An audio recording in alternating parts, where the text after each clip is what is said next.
이게 식초까지 될 거라는 건 사실 오늘 처음 알았거든요. 자, 처음에 어떻게 되죠? 도주하겠습니다. 자, 먼저 이 포도를 어겨줍니다. 포도 만드는 거 어깨. 똑같아요. 네. 된다. 뭐 껍질째 다 들어가도 네, 상관없네요. 없습니다. 근데 포도는 특히 껍질의 성분이 영양 성분이 주성분이기 때문에 껍질째 하셔야지 돼요. 자, 포도를 어깁니다. 네네. 그래서 이게 즙이 나왔습니다. 즙이 네네. 나오면 이제 발효가 될 준비가 돼 있거든요. 먼저 그게 뭐예요? 효모입니다. 이스트. 우리 빵 만들 때도 이스트 들어가죠. 네.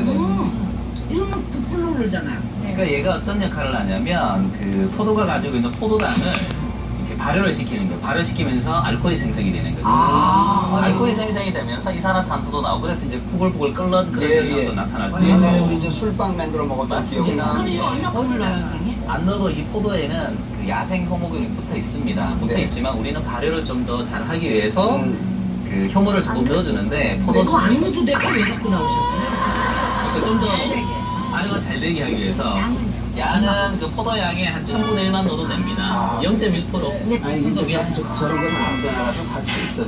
이런 거 있죠. 있습니다. 네, 예. 자, 이렇게 으깬 다음에. 자, 그래서 좀 넣어주세요. 1000분의 1. 한 숟가락. 반에 반도 안 되니까 1000분의 1이니까. 조금만 더 넣어, 선생님. 저런 정도. 자, 넣어줘서 다시 이렇게 조물조물 해갖고 네. 병에다 담으시면 됩니다. 네. 저거 효모 외에는 여기다 뭐 물을 붓는다든가 그런 걸 안 하고 물 붓지 마세요. 이 자체를 네네. 자, 요거를 이렇게. 물을 부으면 당도가 떨어져서 지금 포도가 저기 아까 보니까 큰 거 2송이 정도 돼요. 그걸 지금 으깼어요. 그래서 얘를 넣고 이스트는 1000분의 1이라니까 커피 티스푼으로 반. 네, 자, 넣었어요, 선생님. 넣습니다. 넣고 난 후에요. 식초는 초상균입니다. 초상균은 호기성균이기 때문에 공기가 있어야지만이 성장을 해요. 식초가 되는 거고. 그래서 우선은 면포를 씌워주는 겁니다. 지어놓고. 자, 네. 모자기를 씌우고. 모자기를 이렇게 씌워서 아니 저런 걸로 밀봉을 하지 말고 가스가 나갈 수 있도록 숨 쉬라고. 숨 쉬게끔 이렇게 포로 그렇죠. 덮은 네. 다음에 고무줄로 네. 매고 자, 얘를 네. 실온에서 2, 3개월이면 네. 알코올 발효 끝나고 이제 식초가 되는 겁니다. 아, 그래서 이제 쫙 걸러서 따라 먹으면 그렇죠. 되는데. 진짜 쉽네. 그러니까 사람이 할 수 있는 거는 없어요. 이제 불순물을 다 제거하고 수냉만 뺐더니 이런 모양이 나오는 거예요. 네, 요거를 미리 희석을 좀 생수해 놨거든요. 오늘 초 많이 드시네요. 이상벽 씨, 포도 식초가 어디 좋은지 아세요? 앞전에 했었는데. 이 기억력을 도와주지는 않습니다. 혈액순환에 좋다잖아요, 혈액순환. 제철과일 포도를 이용한 천연 발효 식초를 만들어보자. 깨끗이 세척한 포도를 껍질째 으깬 다음 이스트를 포도향의 1000분의 1 정도 넣어 잘 섞어준다. 유리병에 담고 면포를 씌워 실온에서 2, 3개월 발효시키면 천연 발효 포도 식초 완성! 자, 여기 있는 건 뭡니까 또? 얘는 이제 과일 식초죠. 네, 네. 과일 식초고, 우리 이제 곡물 식초에 대해서. 근데 곡물 식초 만들기 위해서는 또 이렇게 곡물로 이용해서 술을 만들어야 되지 않습니까? 그러면 그 누룩도 네. 띄어서 누룩도 넣어줘야 되고 하지만 우리는 먼저 쉽게 먼저 만들어진 막걸리를 이용해서 네. 식초를 한번 만들어 이거 보겠습니다. 진짜? 아, 그럼요. 그러니까 이게 이건 1차 발효가 돼 있는 거죠. 이게 초과되는 게 저거보다는 빠르니까. 아, 말이죠. 아, 그쵸? 왜냐하면 이제 이건- 얘는 이제 술 단계를 거쳐야 되는 거고 이건 얘는 술 단계가 이미 다 돼 완전 있고. 돼 있는 상태이기 예, 때문에 이게 막걸리를 예. 그 식초를 만들고자 하는 용기에 부어주세요. 네. 이렇게 부어주고 네. 자, 여기서 막걸리에 똑같이 몇 프로 씌워주면 되는데 이렇게 되면 네. 잡균이 번식을 해서 발효가 잘 안 될 수가 있습니다. 그래서 네. 우리는 발효를 보완해주기 위해서 뭘 넣냐면 네. 그 식초에 식초 씨앗을 부어줄 겁니다. 이게 종초라고 하는데 네. 이 종초를 좀 부어줄게. 이 종초는 뭐 별도로 어디서 사와야 됩니까? 아니면은 아무 식초나 종초라고 해서 별도의 종초라는 게 있는 게 아니고 네. 먼저 만들어진 식초입니다. 먼저 만들어진 식초를 천연 발효식초. 그렇죠. 네. 그러니까 막걸리에다가 먼저 만들어진 발효, 네네. 천연 발효 식초를 그냥 넣어. 얼만큼? 그러니까 저 같은 경우는 한 10% 넣어주는데 네. 초보자 같은 경우는 한 30% 정도 넣어주시면 예, 예. 실패할 확률이 선생님 없고 너무 많이 넣는 거 아니에요? 한 요 정도 정도 예, 이런 정도. 자, 넣어주시고 똑같이 넣는다. 공기가 통할 수 있도록 져주지도 않고. 네, 안 지워줘도 됩니다. 이렇게 필요하면 지워주셔도 되고. 정말 쉽네요. 네. 그건 아주 쉽네요. 이거 뭐 일부러 우리가 양조 식초를 사다 먹을 필요가 없고 아니 그냥 만들어 먹으면 할 수 얼마나 있는 좋아. 한 막걸리가 굉장히 좀 아무거나 아, 네, 아무거나 시중에 나와 있는 막걸리 아무나 사용하시면 좋고요. 그 생막걸리를 사용하시게 되면 또 사람한테 좀 더 이로운 성분이 생막걸리가 네, 더 좋은 이유가 네. 그래서요. 네. 살균된 막걸리도 식초되는 데는 지장이 없어요. 네. 막걸리 천연 발효 식초 만드는 법 역시 아주 간단. 유리병에 막걸리를 넣은 다음 종초가 되는 천연 발효 식초를 막걸리 양의 30% 정도 넣어준다. 유리병에 면포를 씌워 한두 달 발효시키면 천연 발효 막걸리 식초 완성! 혀가 막 돌진을 하는 거예요. 장에도 이제 받았어요. 어느 한순간 무릎이 안 아프더라고요. 그게 칼슘 흡수가 엄청 되는 거예요, 몸에. 칼슘 흡수에 효약인 식초가 있겠다. 일반 우유에 있는 칼슘이 18% 정도 되는데 이런 것도 67%까지 소주잔에 3분의 2 정도만 드시게 되면은 1인 권장량의 칼슘이 만들어집니다. 이렇게 손 많이 식당 일하시는 분들 이런 분들한테는 뭐 이거 이상의 처방이 없는데 아직 끝나지 않은 놀라운 식초의 세계. 잠시 후 공개됩니다. 네, 식초 파고 들어갈수록 참 신비합니다. 그런데 스튜디오에는 또 아주 특이한 식초를 먹고 병을 고치시는 분이 한 분 나오셨습니다. 우리 저 허동조문이 예, 안녕하세요. 어떤 질환으로 고생을 하셨길래요? 아, 제가 그 6년 전에 교통사고를 당해서 무릎을 수술했거든요. 무릎을 다치셨군요. 예, 그때 수술 후에 그 굉장히 통증도 있었고요. 뭐 따로 약도 없고요. 진통제 같은 것도 없고 그러니까 그냥 걷는 수밖에 없다 그러더라고요. 그러다가 그 탁구를 좋아해요. 제가 탁구 같이 치는 언니가 초란을 한번 먹어봐라. 초란을 한번 먹어봐라 이러더라고요. 초란이요? 예, 초란. 네네. 그래서 저는 계란 처음 나온 알, 네. 그 초란인 줄 알았어요. 소란인 줄 알았군요. 근데 그게 아니고 그 식초에 계란을 녹여서 그 물을 아침, 점심, 저녁으로 매일 먹으면 그게 칼슘 흡수가 엄청 되는 거예요, 몸에. 저도 초란 얘기를 듣기는 했어요. 그걸 뭐 실제 먹는 사람은 못 봤는데 어떤 효과가 있던가요? 나이 드신 분들이 뭐 어디가 쑤신다 이러잖아요. 그렇죠, 그렇죠. 저도 후유증으로 비가 오거나 이러면 예. 미리 알아요. 우리 애들한테. 예. 며칠 후에 비가 오겠다 이런 식으로. 자, 갑자기 하여튼 에너지가 되셨네요. 좀 많이 쑤시더라고요. 근데 자꾸 이렇게 먹다 보니까 이제 그 통증이 없어졌어요. 그 쑤시는 통증이. 쉬는 게 가시더라. 예. 얼마 그래서 만에 그거는? 그게 꾸준히 먹어야 돼요. 한 6개월은 넘게. 6개월 정도 먹으니까 뼈가 연해진 것 같기도 하고 관절이 연해진 것 같기도 하고 몸이 굉장히 가벼워지면서요. 몸이 부드러워지는 것 같아요. 예, 여기요 지금 이거 초란이 뒷고 갖고 나오셨어요. 식초에다가 예, 이렇게 말랑말랑하죠. 근데 문제는 이게 삶은 계란 아니고 이 딱딱한 걸 먹는데 네. 얘가 식초에서 예. 지금 싹 발효가 돼갖고 말캉말캉한. 드셨어요? 콩 같아 콩. 이게 제가 집에서 만들어 온 별도로 예, 말같죠. 이렇게 통으로 넣은 게 아니고 그건 예. 어떻게 한 거예요?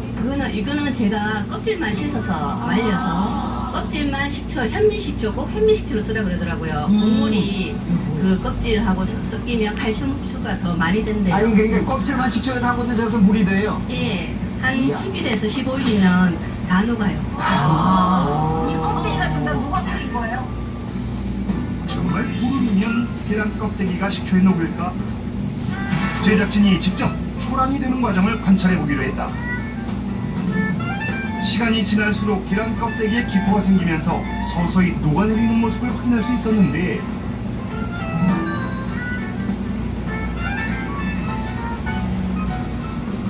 15일 후 놀랍게도 계란 껍데기가 완전히 녹아 사라진 것을 확인할 수 있었다.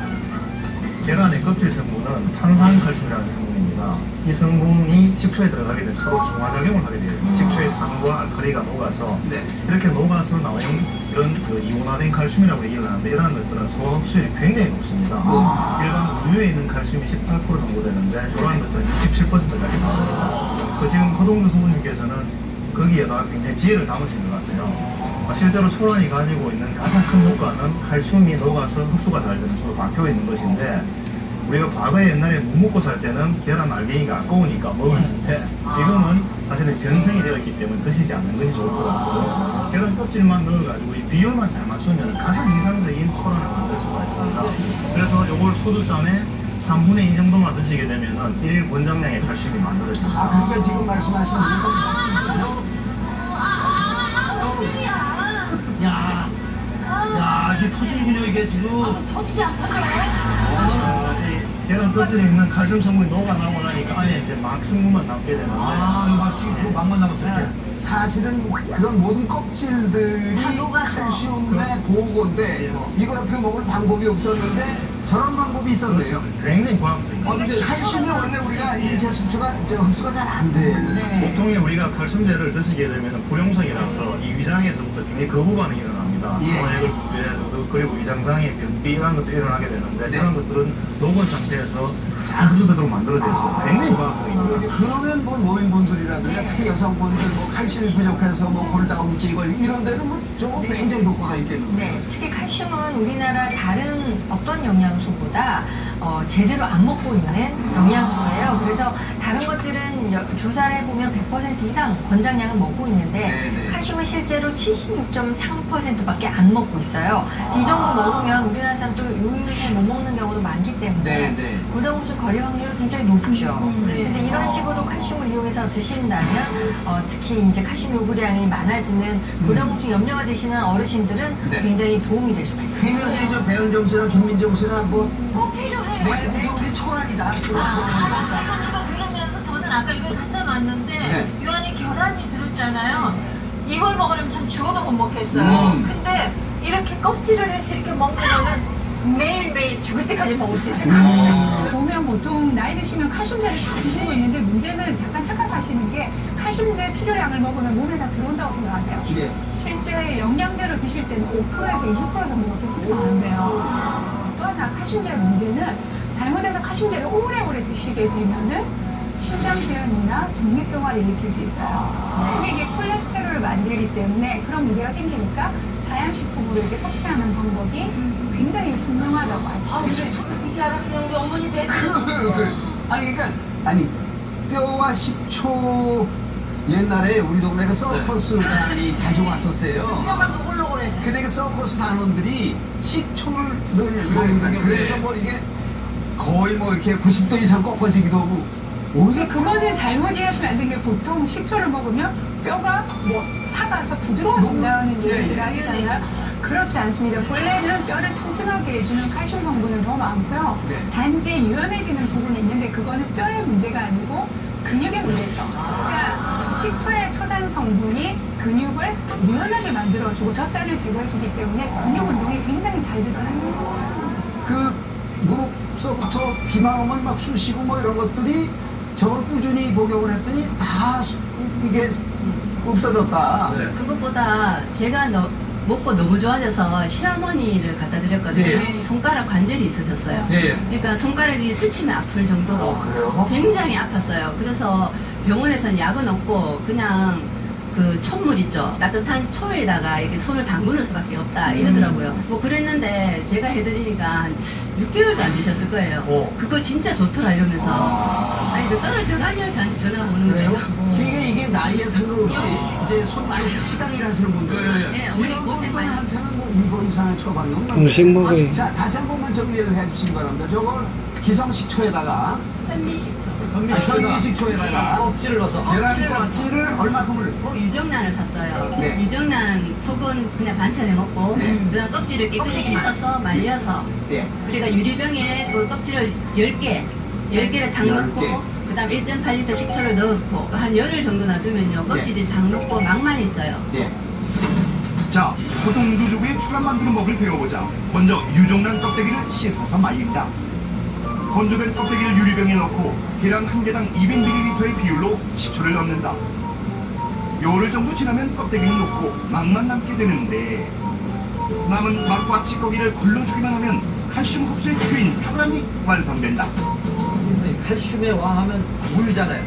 우유를 가지고 칼슘 식초를 만들 수 있어요?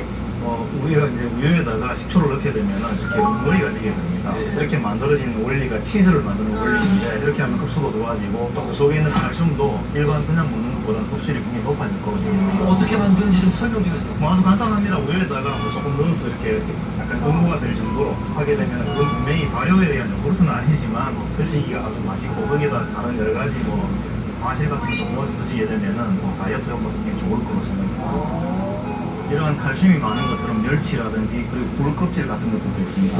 이렇게 굴껍질을 깨끗하게 씻어서 말린 다음에 좀 잘게 부숴가지고 계란 껍질과 동일한 양을 여기 넣으시는데 여과하기가 불편하시니까 그 집에 보면 부지포라든지 이렇게 그릇망 같은 것들이 고기에 넣어서 하시게 되면 그냥 바로 건져내시고 드시면 됩니다.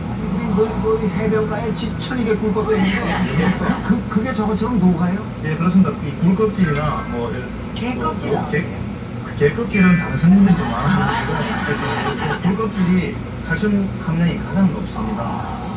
갈아가지고 이렇게 하시면 무쳐 먹고 저녁 먹던 식초는 잊어라. 쉬지 않게 먹는 신개념 식초 활용법이 지금 공개됩니다.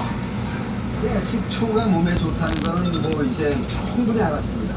단지 이 신맛 때문에 꺼려하는 분들이 많습니다. 네. 특히 나이 먹으면 왜 신맛이 싫어지는 거죠? 그렇죠. 네. 이게 바로 노화가 돼서 그렇게 된다고 생각하시면 돼요. 네. 이 안에 이제 미각도 후각도 자꾸 노화가 되니까 맛이 좀 그 시거나 이런 게 더 강하게 느껴지시게 네, 되는 거죠. 네, 네. 근데 오늘 제가 신맛을 부드럽게 맛있게 어떻게 근데 지금부터 알려드리겠습니다. 일단 뭐 단맛 나는 네. 이제 식자재들이 나오니까 좋네요. 그렇죠. 네, 수박이 그렇죠.